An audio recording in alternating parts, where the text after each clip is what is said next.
The deck being made of oak eventually was going to warp, but the hull itself was surprisingly plumb. And so there was great potential in using it as a display or actually an operating boat. We didn't know what boat it was. The name didn't come apparent on the hull yet. And it was interesting, the boats were put into the water in May of 1906. And the first one of the 6 original boats, the first one that was put into the water was the Minnehaha. And now the boats were finished off in Minneapolis and brought out.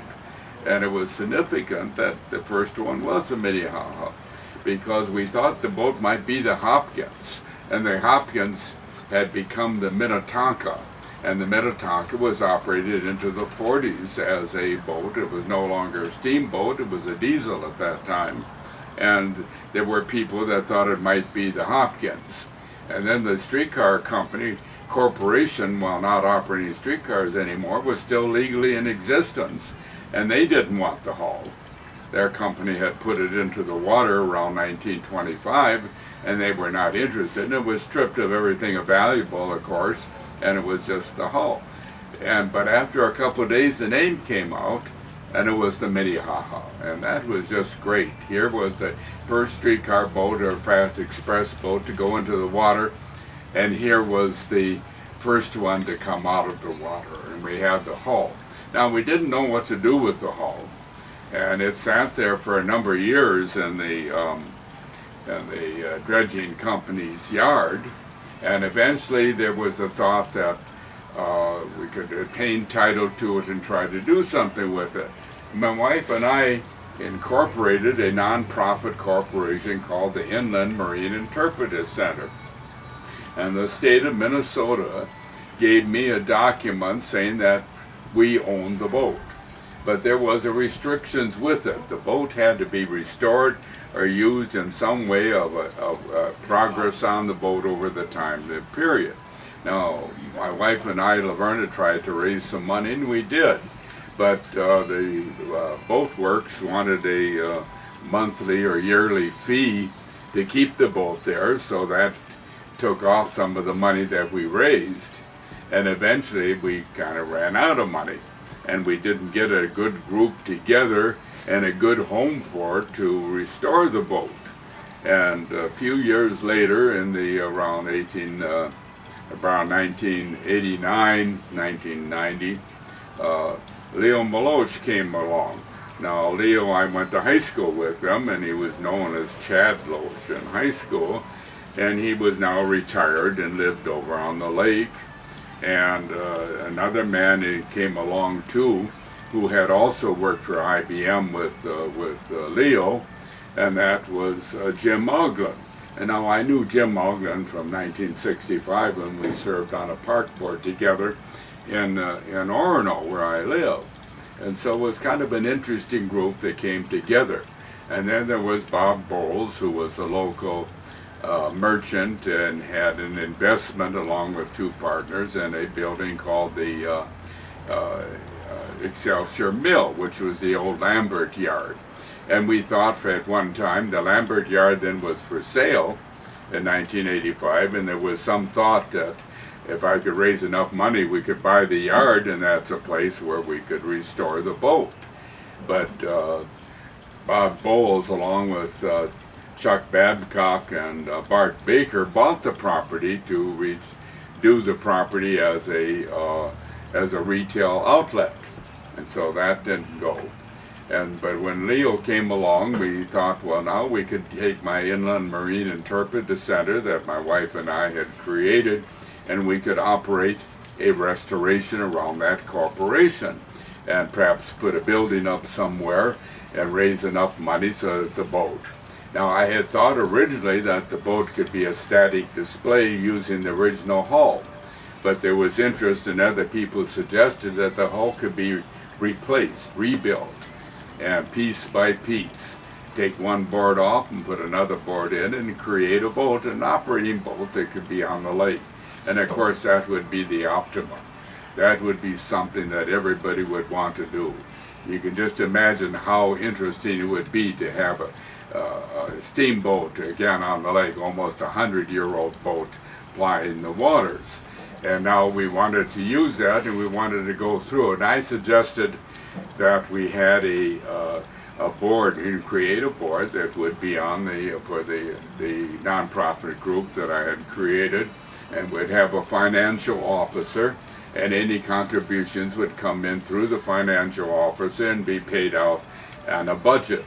And Leo suggested that he wanted a little bit more control over it. And so he went to see the Minnesota Transportation Museum and talked to Bill Graham. And Bill Graham okayed that the boat could come to the MTM and be a streetcar division on that, and that Leo then could have a separate accounting and a separate checkbook. I didn't like that process because I wanted better control. But in fact, it did restore the boat, so I can't really complain too much back there that was done, because it does run. And so the hull, then a building was built, and it was built on Hennepin County property, that on the right-of-way of the trail, which was the old Eminent St. L Railroad property, which now Hennepin County owned. And we got a building, I think it's a Butler building, and that building was built large enough then to put the boat into. And the hull, of course, sat over, and not very far away, it sat over in the dredging company's yard, and they needed a trailer. And we found a trailer that was could be restored, be rebuilt, adequate enough to put the hull on, and that was done. And that trailer then was brought over, and the boat hull was put onto that trailer, and it was brought down the trail near the and by Jensen. And Jensen collected big army trucks and such, and he was able to pull that trailer and back it into the building. And so we had an operation. And the next years, this was in 1990, 91, actually it was early in 91 when the group kind of formed up. And so the restoration started. And there was a lot of mistakes. They bought boilers that didn't work, they bought engines that didn't work. But they brought in some people that really knew how to do woodwork, and that was Dumas. He owned the apple orchard up in Long Lake and was the retired postmaster of Long Lake. And Dumas had great experience in working with wood. So now they had a start, and they looked at this and they thought, well, now, that cypress wood is kind of worn out a bit, because as the boat got old, the boards ground to each other and weren't good. And so they were able to get some oak that had been used in pickle factory for the big vats. And so the place smelled of vinegar for years, but they were able to do that. And now they replaced the boards one by one and did this. And Bob Dumas knew how to bend wood, and so they made new ribs for the boat. It's also put a new hull underneath of it. And so actually, eventually, it was completely new. But it was built upon the original plans, which was interesting because they didn't have plans for the old 6 boats. But they had plans for the Excelsior, which was the Excelsior 2. Of course, there had been a big steamboat, the Excelsior, before that. And those plans were 1915. Now, the streetcar company originally had planned to have a whole fleet of them. And the whole fleet would be based upon the 1915 boat then, which was a little different boat. It had a flatter roof line, and it was just a little different.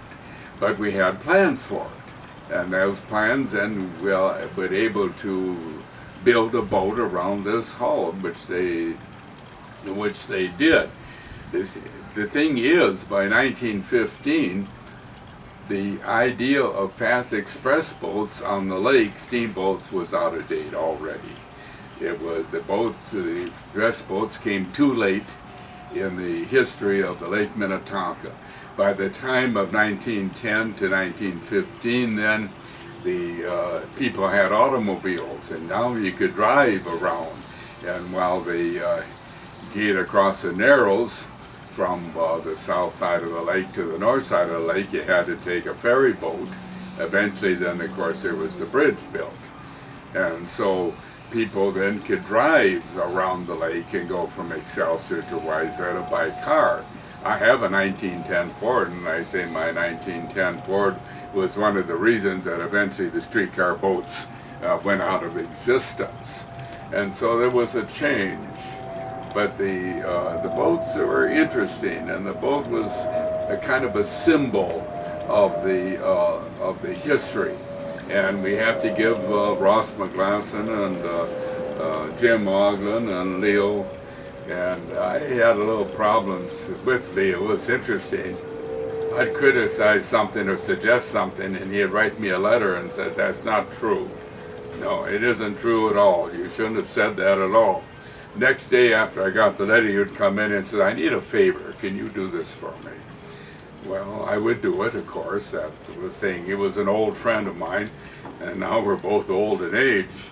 But at that time, we were buddies. I knew him well in high school. His wife was in the same class, and I knew him. And I knew Ross McLaughlin from church, and he worked for the IBM. I knew Jim Oglen very well. He was a good friend of mine. Ogden was interesting. He's had so many different businesses. He owned a funeral parlor, the Egna Funeral Parlor, at one time.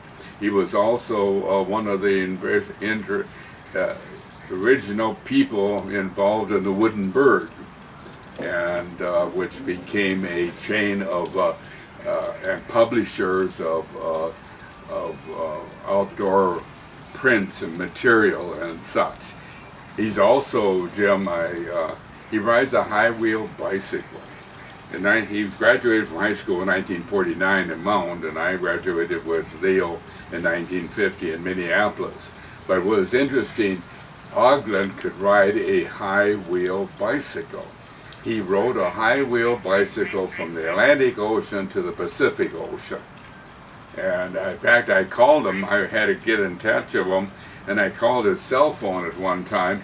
And he said, "Well, I'll do that when I get back." And I said, "Where are you?" He said, "I'm in Montana. I'm bicycling through Montana." And so he was an interesting fellow. He'll have a great story to tell too, and Ross will. But the boat was done, and so and there'll be others that'll come and talk about the restoration of the boat. What's interesting is that being several other hulls down there, and somebody else will tell about the wonderful tale about bringing the boat up, and that's something different, and that's something that's got to be told. It was not supposed to. There was no permits or anything. They just went out and brought the boat. But there will be stories on that. But there were several other boats down there. The Como was down there right next to the hull of the Minnehaha. And I believe the White Bear is down there, and the Hopkins isn't too far away. And so there was material brought up. In fact, when I was in charge, we had quite a bit of material off of the Hopkins, because some of that material was still in the yard of the dredging company in a pile that had been there since the 40s. And so some of the top railings were there. And so that was interesting. In fact, I have a photograph of the top railings put together before we even had a restored boat to put any railings on. And so there's a lot of stories about it. And what is interesting is that this is the 29th of August in 2016. I'm old enough that I keep saying 19, it's 20, it's 21st century, it's 2016. But it was in 1980, on August 29th, that the hull was brought up out of the deep waters of Lake Minnetonka. And so this is kind of an anniversary day and a very significant day, and a day to reminisce about the Minnehaha and the part it played. There's many maps, I have a lot of photographs, there's archives on the lake and the story of the Minnehaha and of the White Bear and the Still. What's interesting, would this have been as interesting a project if it turned out to be the Stillwater boat? And when that name appeared and it had been Stillwater, or the Como, or the White Bear, it was the Minnehaha. See, they were named after streetcar lines. And the Minnehaha line came, of course, I rode the original Minnehaha line as a young kid. And the Minnehaha line was in operation to 1954 when the streetcar company switched from streetcars to boats. But the Minnehaha line came from downtown Minneapolis and went out to the Veterans Hospital and Veterans Home and out to Minnehaha Park. And when I was a young kid, I would walk over to the Minnehaha Park because I enjoyed it. And so there was a great significance of that name of the Minnehaha. And of course Excelsior, and there's the Longfellow's poem, the Excelsior, and he talks about the lake and everything. And so the name and the place and the situation of the boat all could fit in. And as you see from right here, I'm sitting in some of the seats. I owned a number of these seats, and I had them stored. They were given me by Mr. Bakken, and they came out of the inn on Lake Street. And that was built around the mid-20s. And so, not all of them, but I had about 15 sets, 20 sets of the seats and benches that came out of that restaurant, and I had them stored in another building I own in Excelsior. And when the Leo then we got the organization going to restore the boat, then I gave those to and others turned up. And the benches up above came out of the amusement park, and the amusement park was closed in the weekend after Labor Day of 1973, and they had an auction in 74. And those benches were sold all over the lake area, and people donated them to the group here, and so that it could be a part of it. There's many stories to tell about it, and eventually we want to tell about through the years and the organization of the museum of Lake Minnetonka and the Streetcar Museum of Minnesota that came out of the Minnesota Transportation Museum organization. And we're very fortunate that there's a streetcar operating here in Excelsior. We have the Minnehaha operating in Excelsior, and Excelsior was one of the primary ports on Lake Minnetonka in the early part of the century of the 20th century when the boats were plying the lake. It was the last steamboats really that were used commercially upon the lake, and it all kind of ties together. And I think we look forward to the other people, Oglen and Malosh and others, and McGlasson and Provost and others will talk about the lake and about their positions within the lake and bring us up to date, so that somebody, if you're viewing this video and listening to me 20 years from now, you'll say, well, that's interesting. I appreciate that being done. And thank you all for listening to me today.